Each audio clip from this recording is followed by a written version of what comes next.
our laboratory. Why? Because so you very well know what is microtome, where we use microtome. So for biopsy, if you want to do a biopsy test, so before that, so we want to do some tissue processing. So that tissue processing will be done in the microtome. Actually here you can see the knob. So here we are going to fix the sample here. So after fixing the sample, you have to hold the sample specimen tightly, and here we have a adjustment knob. So where if you you can adjust the layer of your specimen. So where if you want upper layer or down layer.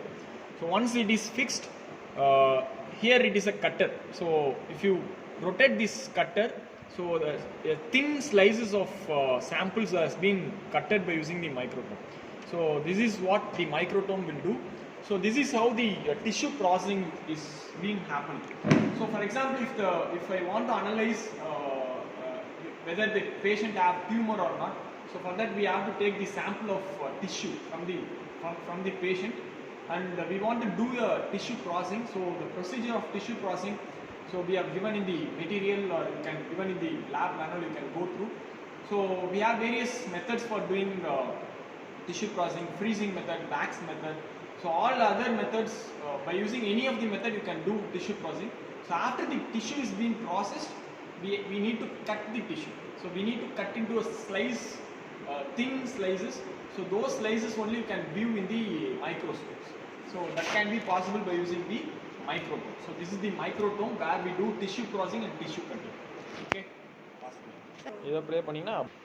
So this is where again for a tissue processing and tissue cutting, where we do biopsy.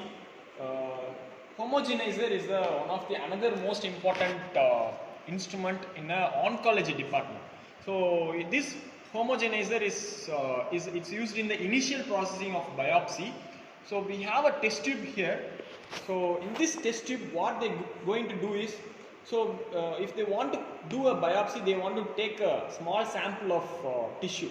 So in the region of, for example, if the patient is having a lung cancer, from the lung they'll take some small sample of tissue, and they'll put the small sample of this tissue in the test tube, and we'll add some reagents to the test tube.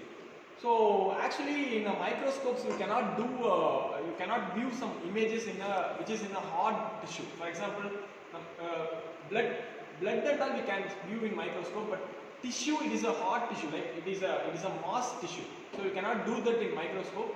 So we need to convert that mass tissue into a liquid sample.